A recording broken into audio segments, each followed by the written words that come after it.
Well, good afternoon, good evening, everyone who is still with us out there. Great to see the number of people that have hung in through the day. What a great day it's been so far. It's going to just get better with this one more presentation. It's really exciting for me to have the opportunity to introduce Dr. Akila Carter Francique, someone whose work I admire. So it's kind of fun to get to do that this afternoon. And to know that, I'm a baseball person, so I'm like, you're the greatest cleanup hitter for today. All right. I'm gonna try. Thank you. So what I'm going to do is I'm going to go ahead and you've got a brief bio, which is way brief. You've done so much more, but I'll share that with everyone, and then I will turn it over to you. And the typical setup for the day, about 30 minutes from you, and then we open it up for a Q&A, and of course, people are free to put in thoughts in the chat and in the Q&A. Sound good? Sounds great. All right. Well, welcome everyone again. So I'll give you a little background on our speaker here. So Dr. Akila Carter Francique, it's a PhD from the University of Georgia, is the executive director for the Institute for the Study of Sport, Society, and Social Change at San Jose State University, where she is an associate professor in the Department of African American Studies. Her scholarly endeavors and field of focus encompass the intersection of sport, society, and social justice that is inclusive of issues of diversity, social movements, and the dynamics of social change and development. She served as the 2018-2019 president of the North American Society for the Sociology of Sport, and currently serves as a member of Laureus's Sport for Good Research Council in the United States. She's the co-editor of Athletic Experience at Historically Black Colleges and Universities, Past, Present, and Persistence, and also Critical Race Theory, Black Athletic Experiences in the United States. I know some of my PhD students have referred to this. So that is awesome.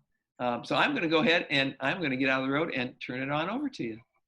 Okay. Well, I'm just going to take a big I have been up and on with you all since the beginning. I'm over here in California, so operating on that West Coast time, but it has been truly, an amazing 2 days to be on and hear the commentary from our professional athletes, the Olympic athletes, the panel today. If anything, it's just really, I'm going to go to the screen here, but it's really just reminded me of all sport has done for me. I started at the age of 5 years old, running after my brother, and he was at track meets all the time. And my mom was basically saying, listen, she's running around here in circles. Let's just put her on the track. And so that was kind of my entree into sport and sport participation, and probably following one of my first mentors, which is familiar, was my brother, and being guided by both of my parents, who K-12 educators. So gotta love them for that. But no, such great speakers today. Thank you for having me, Mary, Eli, the Muhammad Ali Center. This is a great opportunity, and I'm really appreciative of it. I'm taking more notes than anything. So again, we did have some great presentations. We heard a lot today, and I'm here representing the Institute for the Study of Sport, Society, and Social Change at San Jose State University. That was started in 2017 as a brainchild of Dr. Harry Edwards. And the title, I think, speaks for itself. It was started in 2017. I did not onboard until last year, last fall. So it's been an interesting first year in the wake of COVID. It has just been amazing. But at the Institute, again, known for the town hall discussions with such great individuals as Kareem Abdul-Jabbar, Tommy Smith, John Carlos, Chris Webber, Jim Brown, as we see here, and just some great individuals that have come to speak. Even Ann Lieberman came from Athlete Ally. And so we've had a wonderful range of topics and issues that we've discussed at the Institute to really keep the conversation going. And so today I want to keep the conversation going and talk about some of the things that we've been doing at the Institute, which is, again, is engaging and working with individuals to take the conversation from our kind of private conversations as academics and into your households, as we've seen here using our virtual platform. We, over the past few months, have launched our Sport Conversations for Change. So talked about women in sport, talked about HBCUs, talked about the challenges that high school athletes are facing during this time and decisions that they have to make, as well, again, as our Olympians and what they need to, or what they have done to hopefully inspire our younger athletes to continue to press forward despite the challenges of canceled seasons and seasons that have ended, as we're seeing approach this upcoming fall. And so our goal is to educate, and not only educate, but mentor. So on the topic of mentoring, I kind of just wanted to bring everything to sort of a close of what has been shared over these past few days. If we look here, the history and definition of mentoring falls and into this notion of a mentor is generally used as a person that means a teacher, an advisor, a sponsor, really stemming from these Greek times. And we have heard a number of individuals that have spoken about the importance of individuals that have served in that role for them, okay? In the world of sport, I'm doing a little plug for you there, Mary. Sport and sport management, where I had my first teaching stint, was in sport management, even though my degree is in sport studies. But in sport management, we teach our students. We teach our students and talk to them and provide definitions and the notion of what is mentoring in sport. Cheladora, who's been mentioned today, talks about it as a process in which a more experienced person serves as a role model, providing guidance and support to a developing novice, right? A sponsor that individuals' career progress. And so in the sport world, mentoring does play a role. Mentoring is definitely key and important.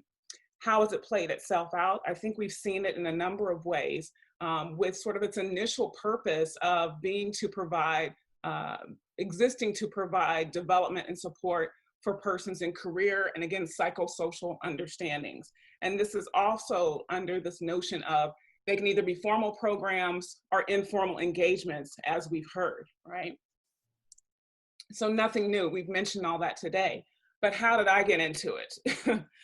Interesting enough, I've been mentored again throughout my life. Again, it did start in the home, as many people talked about over conversations today. But then my academic interest, my scholarly interest into mentoring started when I stepped foot on Texas A&M for the first time. First day of orientation, someone came to me from the athletic department. It's like, we've been looking for you. And I'm like, well, who are you?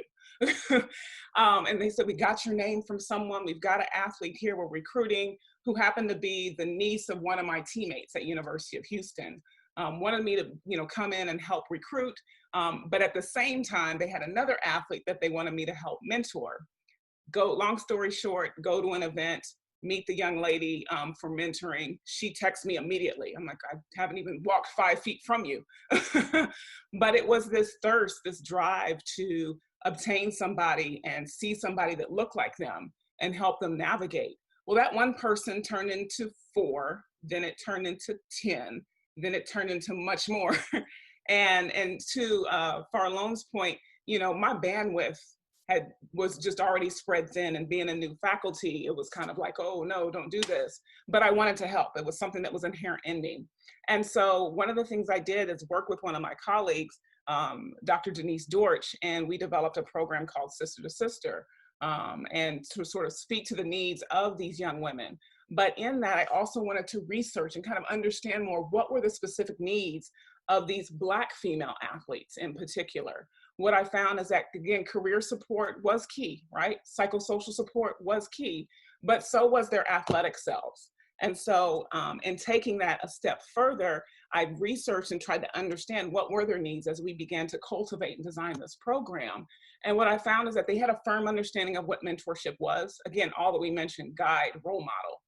They understood what they needed from a career support standpoint, and what that consisted of for them. They needed somebody to speak to, and this role of career fell under the notion of academic engagement, if you will. But they knew they needed support. They had a strong work ethic. They wanted somebody to be there for them, to support them in those spaces. from a psychosocial support, they understood and recognized that they needed help and assistance with life issues and development, their athletic concerns as well. Relationships, as we all know, in college can be a little bit challenging, as well as dealing and navigating with issues of being sort of isolated and alienated from the greater campus, one, due to their athleticism, but also due to their race and their gender, and particularly on a predominantly white or historically white campus. And then finally, on the athletic side, they were getting that, they had that. And that was typically found within coaches with regard to athletic development, athletic concerns, and personal development. But interesting enough, what we found, my colleague, Algerian Hart, and I found was that many of their mentors were familiar. It was mom, it was auntie, it was dad. And these were individuals that, again, had not necessarily been college students or even student athletes for that matter, but that's where they were seeking most of their support from. And so in many ways, they were guided on some different social issues, but didn't have the support they needed when we talked about navigating that athletic terrain. I began to dive deeper into this. My dissertation coming to the university sort of dealt with this notion of mentoring, focused on identity negotiation. So I already knew that race and gender were issues that Black females were having to navigate. But even being on an athletic campus at a predominantly white university in a city that did not have many cultural spaces for them also created those challenges. So often having racist interactions or sexist interactions that limited and isolated, again, them from their daily engagements, if you will. They gave me their voice, again, on their perspectives of mentoring. But what I began to see is that there was a need to, and as many of our guests have shared today, to provide some culturally relevant programming for them. I spoke to this notion of ethic of care, and what does that really mean about having empathy, understanding the concern, understanding the value of voice, understanding a safe space for these young women. And so really began to delve into that and providing spaces that were community, if you will. So Sister to Sister was a community mentoring program, allowed them to come together because, again, being an N of 40 on a campus of 48,000 can be quite isolating. And then finally sort of delved into this notion, again, of understanding their environments and the fact of what they bring to campus with respect to the social capital that they brought to campus and the need and social support that they required, but again, needed to be culturally relevant, speaking to the words and the terms of Gloria Ladson Billings, and really promoting an opportunity for that dream keeper, if you will. So when we look at these organizations that came and spoke to us, today, I got so much from them. I want to thank each and every one of them. I was taking copious notes and, was trying to listen at the same time. But what each of these organizations helped us understand is that, sport and this sport for development space refers to the use of sport as a tool for development and peace, obviously, but that we found that sport has a unique ability really to captivate, right? Captivate children, schools, communities, and nations in a way that oftentimes sport has been underutilized to develop these young people. But we heard about, academic engagement being promoted. We heard about identity development being promoted. We heard about this notion of really understanding the world and from a global space when we talk about the global sport mentoring program. And so all of these things are really important when we think about our students today and the platform and the possibility of mentoring in sport. As we know, there's mentor and mentee benefits, and I think Farlone and Batuli did a great job in sort of sharing that. And so did the others in talking about sort of the mentor-mentee benefits. One of the things I wanted to do here was sort of highlight, things that we already know, that the mentor can help that mentee through various stages of their development. But even that mentor is gaining, they are learning. It's a reflective opportunity for their own personal goals and their best practices as being a mentor. They're exposed to, as we all have heard today, fresh perspectives and ideas and approaches from young people.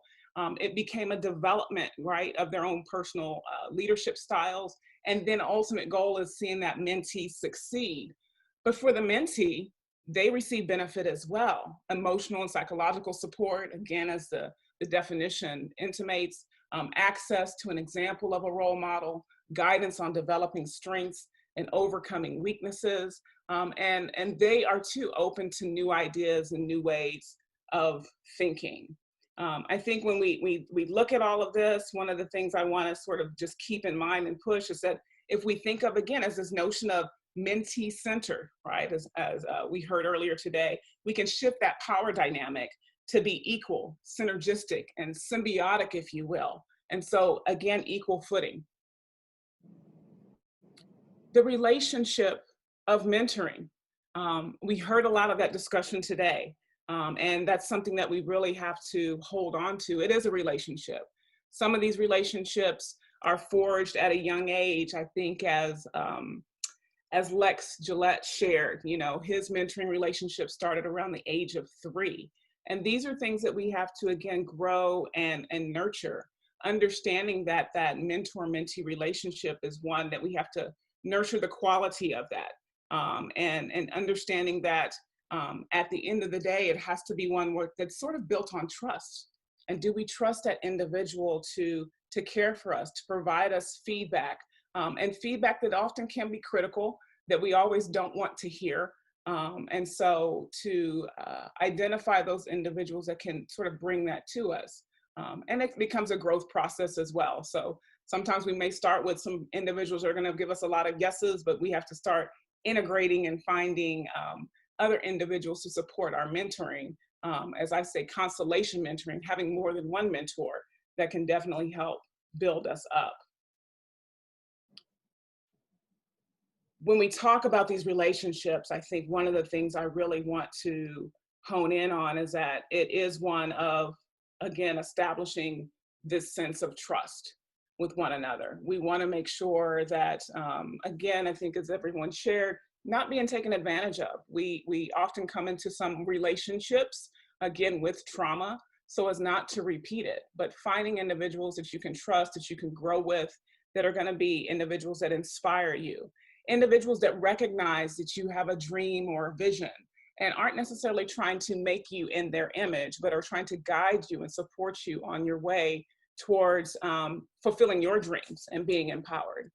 When we think about it from, again, promoting and giving the advice of getting the skill sets that are necessary. So even though we're in that sport context, we heard, again, many of these groups working with young people to build academic engagement, promote reading, promote skill, promote service. And then ultimately what they're doing in those relationships, they are introducing and promoting networks for these young people that we see.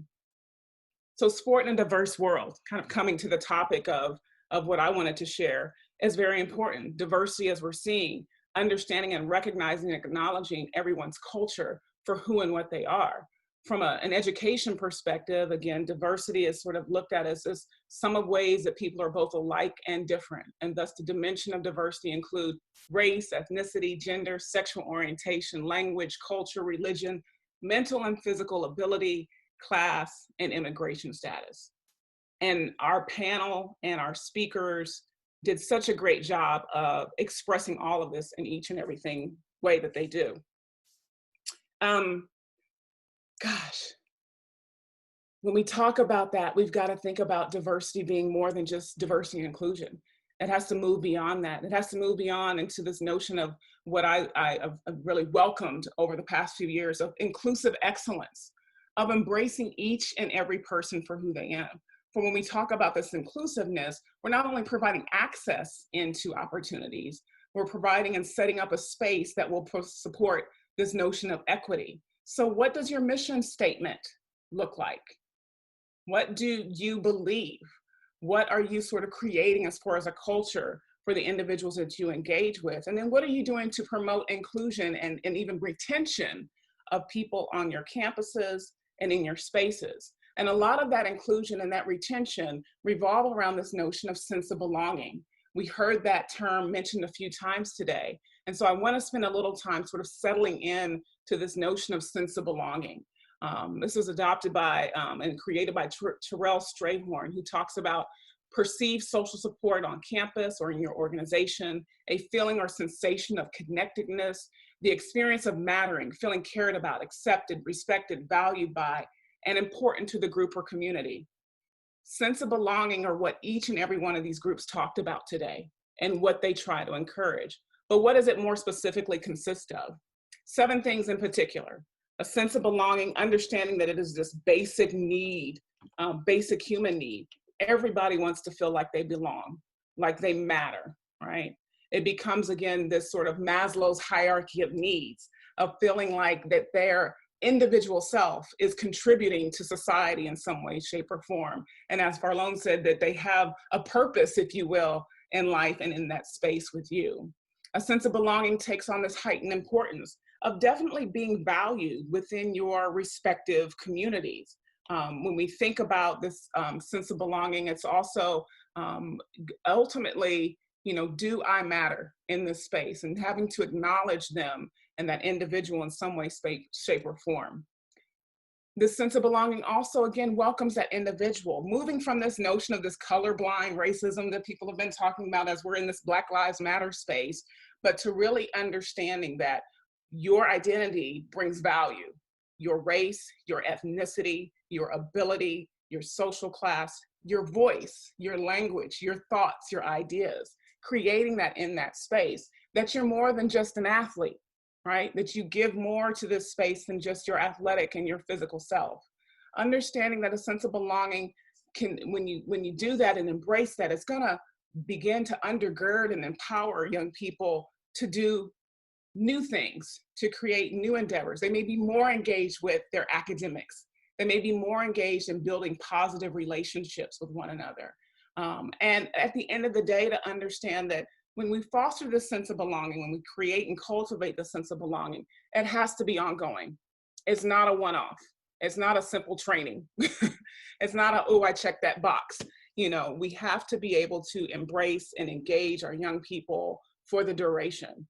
Even if it's for a moment of time. I think Eaton Thomas said, again, not every individual that we touch will go on to be a professional athlete, will go on to even be a college athlete. And so while we have them in our care for that time, I think we owe it to them to provide a space where they can feel loved and be loved. How does that work? And how can that begin to sort of inspire some new and exciting engagements, particularly when we talk about social movements? These 2 hours of engagement gave us that, talked about building that space. And I have to kind of say thank you for giving a shout out to the women. Because again, when we talk about social movements and social engagement, and I actually just finished a chapter talking about Muhammad Ali, but in doing so, I wanted to highlight the women that were also around during that time period that gave of themselves.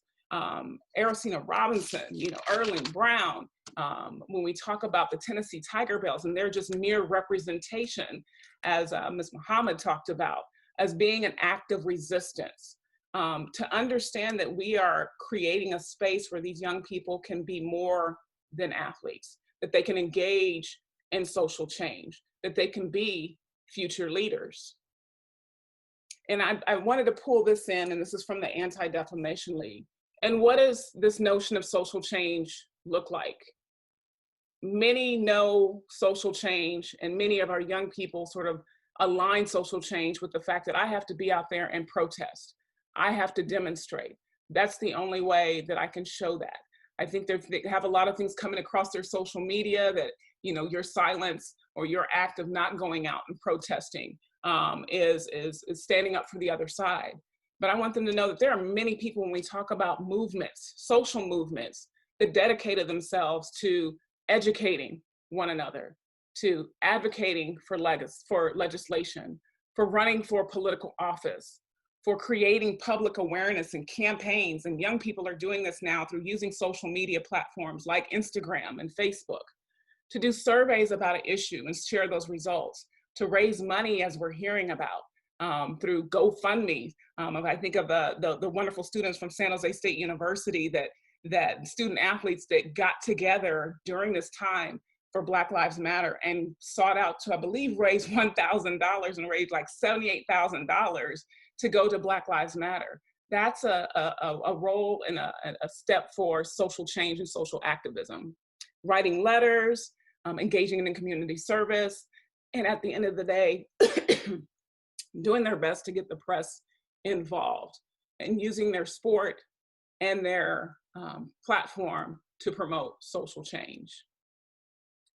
So what we believe at the Institute is this notion, words to action. We have to move from words to action. We've talked a lot here today. How do we move from this notion of words to action? And I'm gonna skip past this one real quick. I think one of the ways that we do it, we create these programs. We continue to endorse all the individuals that have been here today, the individuals that spoke yesterday, our professional athletes, our Olympic athletes, and their respective platforms that they're using to give a voice, promote these programs. But the programs must be, even if you want to start one, they must be, as we've talked about, be developmentally appropriate. If you're working with young people, they've got to speak and address their needs. If you're working with older individuals, college age, those that are in pro, they've got to be appropriate for that engagement. And that is something, again, once you forge that mentor-mentee relationship, that is addressed in the beginning, okay? And so you know what that relationship is. Also understanding at some point it may end. And so we heard about that, and understanding that it's okay to, if you move on and begin to meet with and get encouraged by another mentor. The goal is that we give you the tools. We give you the tools to put in your toolkit to continue on to achieve your purpose. Secondly, that the program is educative. It's one that's educative and holistic, not just speaking into giving you knowledge and giving you skill sets, but also that we're speaking to the whole person, just not one part of ourselves. And last but not least, this notion of being culturally relevant.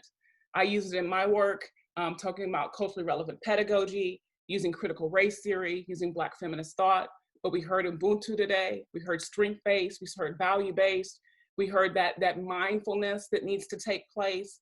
All of those things need to come together. Understand your population, understand your students, give them the gift of you, and help them become who they're going to be, using their platform as athletes and more to, again, affect this social change.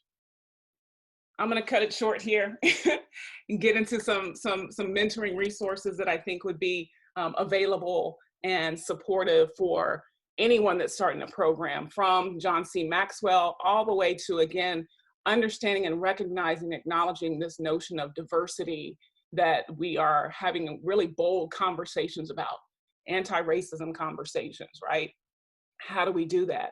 But speaking into our young people with mentoring one-on-one, mentoring matters, the mentor leader, when we talk about Tony Dungy, and then pulling from sort of those critical pieces, as we've heard today, that are definitely necessary and can help empower and embolden our young people for change. So I want to end with this. We're at the Muhammad Ali Center. We've all given life and breath to support a young person. Again, for me, it started at the age of 5 through my parents, on up through college, through my track coach, Tom Tellez, on into my doctoral studies with Dr. Billy Hawkins, who I have to just give a big hand clap to, even to where I am now, working with Dr. Harry Edwards in the Institute, but all those that even shaped me along the way, to include the individuals on this call, Dr. Holmes, Eli Wolf. I definitely appreciate what you said. But I think the words of Muhammad Ali will end it best for me. And so just take a moment and listen to this.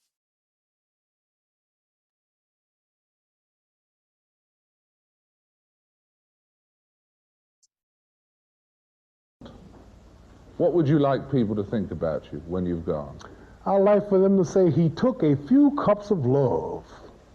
He took 1 tablespoon of patience, 1 teaspoon of generosity, 1 pint of kindness. He took 1 quart of laughter, 1 pinch of concern, and then he mixed willingness with happiness. He added lots of faith, and he stirred it up well. Then he spread it over a span of a lifetime, and he served it to each and every deserving person he met. Muhammad Ali, thank you very much. His recipe for life is something that I think we have to welcome and appreciate. And so I'll end with that today and open us up to questions. Hopefully I stayed on time. You were awesome on time. You were directly on time. Yeah, so we will, again, as always, open up the chat for questions and comments. We're getting lots of people that are saying, this is great. They're wanting links to what you've put up. Okay. Love this great clip. Yeah, the Muhammad Ali clip, that's an awesome one.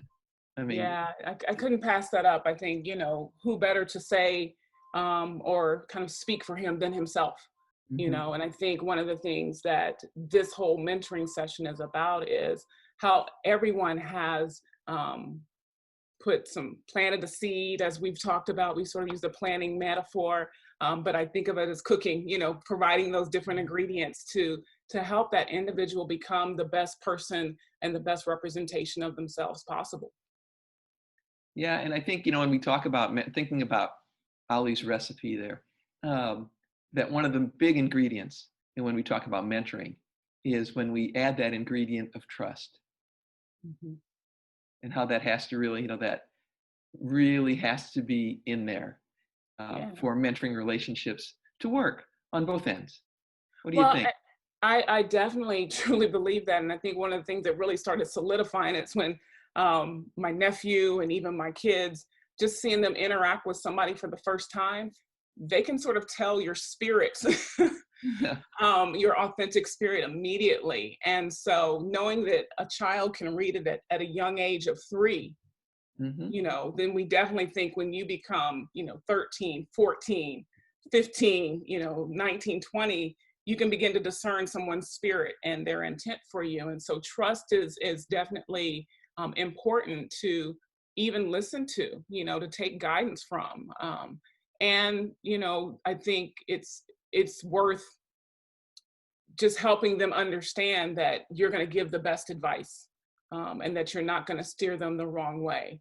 And so I think from a mentor perspective, that openness and honesty have to definitely come through to say, hey, I'm not equipped, which I've definitely told some people, Hmm. hey, I can help you in this area, but let me refer you to this person. Let me refer you to that person, and being okay with that. And the young person even saying, if someone, I appreciate what Matt said, if you have someone that says, no, I do not want to be your mentor, take it as, hey, that's great, because now we know where we're at and we can move on to someone else. But we've got to be honest with ourselves and with our interactions. Yeah, honest and genuine Yes. with who we are. We have a question here from Dr. Julius Hanks. What strategies do you suggest for young professionals who find themselves unsure of the next step in their professional journey, especially as from an underrepresented population in academia? And then adds, thank you for being my mentor from a distance. For me, I'll be honest, I'm still finding my footing, I think. I really see myself as sort of stepping out on faith each time I try something. I'm interested in so many different things. And I thank my mom and dad for giving me that curiosity. But it is one where I think you do have to sort of step out. But at the same time, as you step out, I have more than one mentor. I have a lot of people that I bounce things off of. I've mentioned again, Dr. Hawkins is one of them, but I have peer mentors that have helped me in my academic self and my sort of career journey as well. But even, individuals that I would consider sisters or teammates that have helped me. Seek guidance from all of them, but at the same time, if you feel that pull, if you feel that you have a certain life purpose, to step out, and it's worth stepping out and trying to experience that, because you never know where it will lead. And I think that's one of the things that my mom has given me is, just go try it. If you don't like it, you can always come back, but just go try it. And, I haven't necessarily abandoned my main trajectory, because again, income is important. But I've still ventured out and tried different conferences, gone to different workshops. I mean, since we've been in this virtual space, I've jumped on numerous webinars just to learn. and engaged. I'm like, that's something I might explore. Maybe I'll go to that conference next year, So I think it's worth stepping out and sort of taking part of what you're interested in, because you never know where it can lead and how it can really come together. And that was one of the big things during my doctorate, is that I didn't know how I was going to blend my athletic self with me working in campus rec, with me getting this PhD. I didn't know how things would come together. They didn't come together immediately, but down the road, 10 years down the road, I'm seeing, oh, that's why. That's why I did that. Or here's where it's coming in handy now. So I think that's for me as a great opportunity to just kind of step out and try it. Mm-hmm. Now, is that the advice you give to your kids? To my kids? Yeah. To my kids? Mm-hmm. Step Oh, out. yes. I mean, we know we pack backpacks and we just go. I'm like, where do you want to go today? And so we're adventurous. I mean, and so I don't want to, I had tons of pictures I wanted to share of them, but my husband and I have done I feel a great job of just trying to expose them whatever they're interested in. So if it's ride a skateboard, go to parks. We've traveled different places, but I really want them to seek things outside themselves. We're an international family, I'm here from the US, my husband's from Grenada, grandma lives in Canada, husband's studying overseas. So it's just one where let's just see. And if we like it, great. If we don't, well, we know we're not going to try that again. But I do my best to encourage them and to expose them to as much as possible. Living the life of a mentor. Living the life of a mentor. One thing I wanted to ask of you, just to get your comment on, is we've talked about mentoring and we've talked about it today in the context of sport. Yes. And Eli and I have often written about the power of sport, and how sport has the power to inform, the power to empower, and the power to transform. And we like to use that three sort of word definition with sport and its power. How do you see that fitting in to a mentoring relationship in sport? Oh my gosh. I think I just kind of even take my personal. Sport has helped me so much. I was born with asthma. So even from a sort of a physical limitation, I learned how to control breathing in that space, if you will. But in that, I will say it forced me to sort of push through some life barriers. But it also brought me to a space where I wasn't always sure of what I could do or what I had the potential of doing. But I think sport has allowed me an opportunity to, again, take chances, to push my body to the limits, and then sort of push some more. And so sport for me has just been sort of a life metaphor. I keep coming back to it. It's something that conversations revolve around. But as we know, we study that sport is a microcosm of our society. But I think there's things that happen in sport that can allow us to, in some ways, kind of go through and sample things, and then let's try it out in our greater society and see how that works.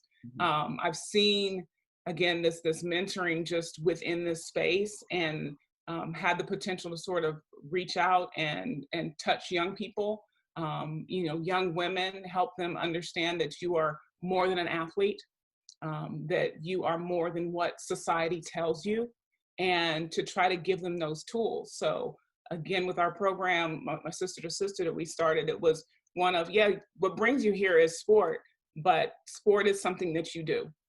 It's not necessarily who you are. And you can take the skill sets from sport, courage, heart, pushing through boundaries, and apply those to the things you do in your career, the things you do in life, and keep pushing through that. And so I've sort of used that metaphor of pushing through those barriers with the young people that I encounter. But I'll be quite honest, Dr. Hawkins was the one that kind of put me in that space. Yeah. Working on that dissertation. He was like, well, how do you prepare for competition? I'm like, well, I do this and do this. He's like, do the same thing. I'm like, oh, yes. Yeah. Yes, indeed. So sport has really made me sort of push to those limits and try things that I wasn't, necessarily comfortable with. I've was a track and field athlete since the age of 5, but I played volleyball. I participated in martial arts, tried to dabble in softball a little bit, but it's also trying those things again that I never saw myself in. But at the same time, if I let those images and what people say that you're not supposed to be in that space, I would never try anything. And so sport has allowed that opportunity to experiment, if you will. And I've sort of adopted that into my life at the same time. Yeah, and sport, because athletes are who they are, now, of course, they have a platform. And, in the young people that you mentor, that I'm sure come to you these days and say, how can I use my voice? What do you tell them? I tell them, what are you good at? Okay. What do you like doing? What brings you joy? Because again, just like that diagram I showed, demonstrating, protesting is but one way. If you're good at, making bracelets or making clothing, I heard Phaedra talk about, clothing being something that she really embraced. If that's something that you're good at, take that with you. You can use your sport as a platform to demonstrate and to show that. If cooking is what you do, I've just been learning, listening to a podcast called Girl Trek that has been highlighting Black women in the movement. And one that they highlighted, her last name was Gilroy, and she made meals for people in the civil rights movement and during that time to help fund the drivers, right, during the bus boycott. If that's your comfort level, if that's where your talents and skills are, use them that way. So, everybody is good at something. If you're good at organizing, organize. If you're good at writing letters, write letters. So use your platform the way you are best comfortable in doing. Yeah, I always think in terms of, we're academics, right? Yes. And what is it? And people, what can I do? What can I do? I always think that for anyone who's an academic that's listening, that as academics, we have the ability to do two things. We can speak and we can write. Mm-hmm. And maybe there's one of those we prefer more than the other, but we have those platforms. For us to say, oh, I can't do anything. No, we can. We have those platforms open to us. And it's a challenge to use them, but it is. Yes. But it is fulfilling to use them and to use them in conjunction with our students. I think is another way to look at it, how we can help our students use their voices. Then, and particularly I work with training doctoral students who become faculty members. So making sure they hear that message loud and clear, they do, that they can make that difference. So we've gotten one more question here. I wanted to. Oh, sorry. Go ahead, Eli. Yeah, please. Yeah, I just wanted to be able to ask about sort of the intentionality. Matt and I have been kind of back and forth talking about kind of the call to action of bringing more intentionality to mentoring in the space of sport and social change, because sometimes it seems like mentoring is a critical component, but it's not in there. Like if you look at like sustainable development goals, mentoring is nowhere to be found. So like there's all these aspects of human development and so forth, but we aren't really always finding mentoring in that. And so how do we bring, I feel like these last 2 days we've really been kind of making this case, but I feel like Akila, the way that you were able to kind of break it down, do you feel like this call to, like, how do you feel like the call to action that we're, coming out of these 2 days, and like this notion of intentionality, and like the fact that mentoring is so important, but sometimes you just don't see it. And so I'm curious. Yeah, it may, in many ways, it may look different. So, I think one of the things is I've always tried to incorporate mentoring with what I do on a day-to-day. With regard to the Institute, my goal is to, as we're building, is to create these pockets where we can engage with young people. And it may be through creating a research seminar, and we're teaching them how to use their voice and use their platform through writing, as Mary talked about. But you can create things from a programmatic standpoint that are still engaging young people and sort of using their voice. I'm going to be meeting with some students here next week, which I'm so excited for, that were part of this, the SJSU movement of social justice. And so I'm looking forward to just even having engagements with them. But that's got to be something purposeful. That's something that you've got to be open to. And what we're doing at the Institute, that's our goal, is to open our doors to those conversations.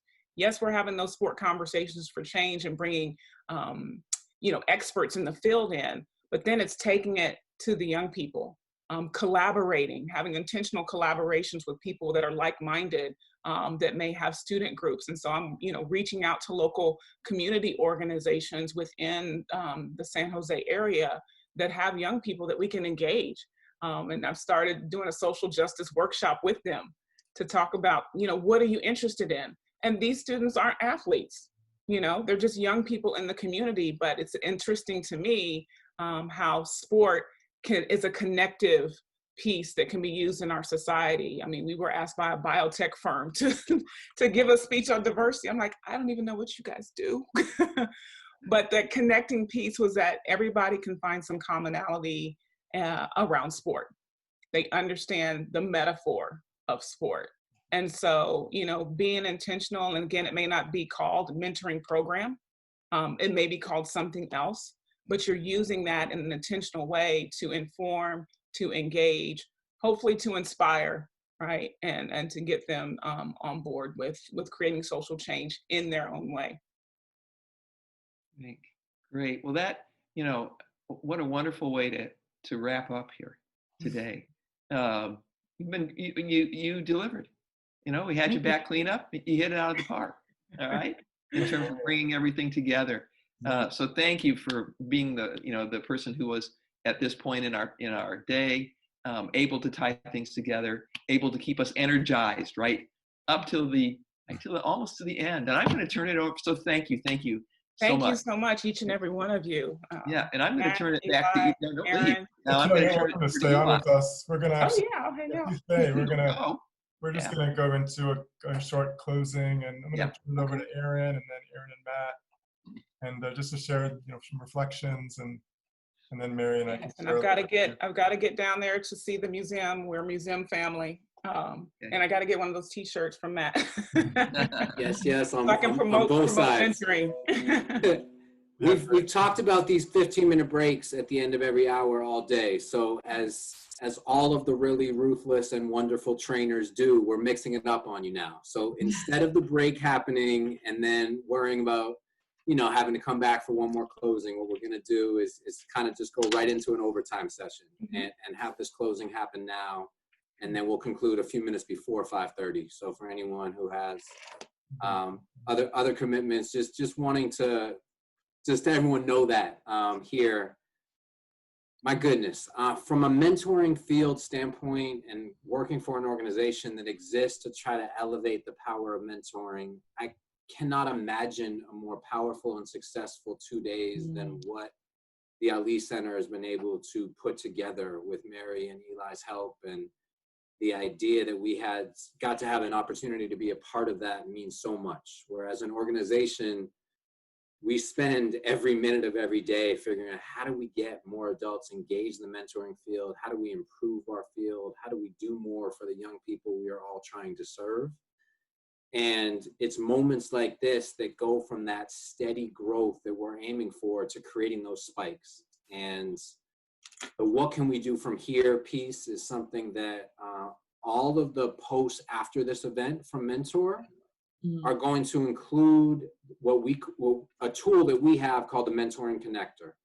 And this is for our United States audience, but whether you're in Boise, Idaho, or San Jose, or Boston, or Miami, you put in your zip code and you can see a list of all of the local mentoring programs and choose the one that feels right for you to step up and get involved. So please share that messaging, not just for the audience that's with us still now, but for all of your networks. For those that haven't yet had that opportunity to be a mentor, but think they might be ready, there are 2,000 plus mentoring programs around the United States in desperate need of your support. So there are young people on waiting lists at just about every program. And the idea of stepping up is something that we are trying to do on a daily basis. And then when we have wonderful opportunities like this event, it's when we know we're going to make a difference, because some of those young people who are this week on a waiting list soon are going to be able to be matched with a mentor who can help them along their journey and help them in all the ways that we've talked about, not in some saviorism complex way, but just in terms of being there as a caring adult. So I'm just so full of appreciation for those that have stuck with us, and for the Ali Center for their leadership in bringing mentorship to the forefront over these last 2 days. Thanks, Matt. I'll go ahead and I'll chime in here. First of all, I want to say really the thanks should go to the team, because the Ali Center was a team member in a collective effort. So to Matt and to Mentor, to Dr. Mary Hums, to Eli, of course, my final thanks to all of you, because this was an incredible 2 days. I have pages of notes that I'm not going to be able to debrief on right now. But let me say 2 things. One, personally, I started my comments this morning talking about our new Swimmer Scholar program. And this has personally been so enriching. And I've taken so many resources from all of our amazing speakers and panelists and organizations that have participated that we will directly take to this program, and I will take to our coaches and to our team, and develop that program. So I just want to say thank you, because it's been incredibly professionally and personally enriching for me. In my thinking and reflecting on the notes I took today, one of the areas that really stood out to me, or a theme that I found that came through, was this idea of, well, I'll start with what Lawrence said. Lawrence talked about the idea that sometimes we try to define ourselves as one thing. An athlete who defines themselves as just an athlete is in an unstable position. And then our 2 emerging young leaders who should really just be called leaders at this point, because they were incredible, talked about cultivating safe space and young people not feeling that they could make mistakes, and the idea of fear holding you back, the fear of trying something new, of stepping into a new space, and how a mentor intersected in those areas for them, and how they've become mentors in those areas. And then I was thinking about how Lauren from Women's Sports Foundation talked about now the intersection of athlete and activist, that we're not going to see that separation, that forced separation anymore. And it sort of occurred to me that mentorship is really about helping people cultivate their wholeness, right? Both as mentors and as mentees. It's about developing us into whole, rich people. And that's such an incredible and profound takeaway for me personally. At the center, we always talk about how we can develop our personal greatness, of course, because Muhammad was the GOAT. But I think that's also about our wholeness and allowing ourselves to be these rich, contradictory, varied, beautiful, complicated people. And the power of mentorship to be able to support that, I think, is just really profound. So on behalf of the Ali Center, I'm incredibly grateful. I sincerely hope that we can get together in person again, that we can all come together at the center sooner rather than later. Maybe it's in a hybrid form, maybe we can do digital and we can come together in person. But I hope someday to be able to meet all of you. And I welcome you, and you have a standing invitation to join us in Muhammad's hometown anytime. Yeah, thank you. I was also just going to share that just the team effort, and honestly, it's tired, because we really did. It's just amazing these last all the participants and the speakers, and it was just a really amazing collaborative effort. I felt we kind of built, and just Akila, you're amazing the way you kind of pulled it together to kind of help organize some things, and but yeah, I think, and also just thinking back again, I mentioned at the beginning about Dr. Lapchick, kind of how he helped kind of seed early on, but also just the fact that we were able to bring in such diverse stakeholders. You know, we did have practitioners, and we had scholars, we had you know, different media, we had all sorts of different angles and different aspects of the sector, and all with this kind of shared passion and shared recognition of that mentoring does deserve a place at the table, and mentoring is important. And I feel like we really did make the case, like these last 2 days.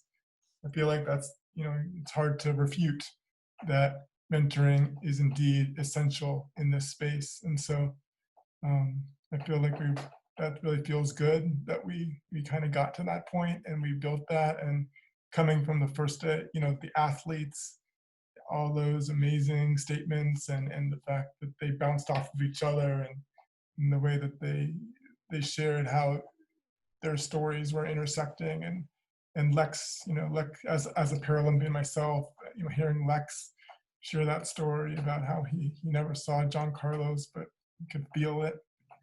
That was really, really, really powerful. And then just clearly all the athletes coming together, you know, that was just amazing. And all of us working together to find a way to bring these athletes together in a very kind of historic moment. Really, really amazing. And then, you know, for, you know, Mary and I just working collaboratively so many years, and all of our other colleagues, and just realizing the power and the potential and what's possible, and especially with great partners, you know, with the Muhammad Ali Center and all that it brings, and Mentor and all these other organizations that really rallied behind. So that's why, again, I think, Aaron, your point about it being a team effort, and Matt, you know, all of our collaborate, that's really, I think, has been what's made it so special. And I guess the final point I'll make is just, I do think that we were messaging each other about Farlone and Batuli, and just the youth and the young energy. And I feel like that was just such a, you know, really special session, really authentic and really powerful. But really, honestly, throughout the whole day, I was just blown away by every single session, and it really just came together. So I'd just like to thank everybody, and I guess turn it to Mary and any other remarks. Yeah, and I would like to thank everybody as well, everyone at the Ali Center with Mentor. This is awesome. And of course, Eli, you know, we've, again, worked together for over 20 years now. But one of the, you know, I thought about everything that we learned the last 2 days, and listening to people speak, hearing their thoughts about mentoring and about the future. And, you know, for me, a lot of the people that we brought in were younger than me. And that was awesome, because as I mentioned before, in one of my comments, what these 2 days gave me was renewed hope. And, you know, Lord knows we need hope now, don't we? And I know hope, some people say hope is not a strategy, but hope is something that can move us forward together. It can move us forward together. So hearing, you know, the energy, and hearing people talking about the connections that they make and their visions, and that just, bottom line, it gives me hope.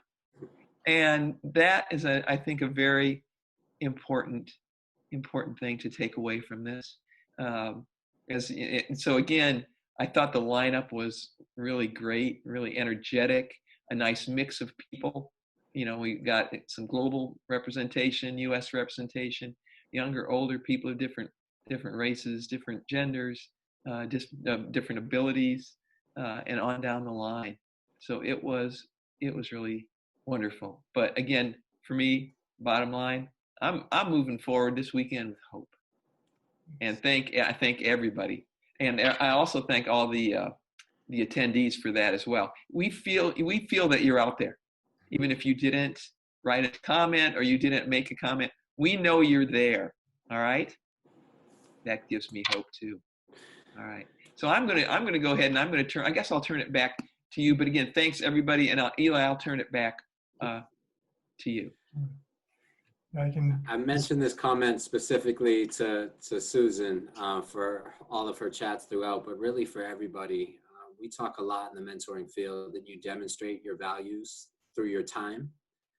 And I think for those that have spent the last 2 days with us in a time when we're all sick of being on Zooms to begin with, and now we've had long days, a time when we're ending the week, when there's a lot of things on our to-do list that aren't getting done right now because we've been here immersed with one another, how much it means that each of you gave up your time to be with us, to learn, to think about how to be better mentors, to have your programs inspire better mentors, all to help our young people to then one day be able to pay it forward themselves. It's this moment of really demonstrating our values through our time, the way that every mentor does every time they get to spend time with their mentee.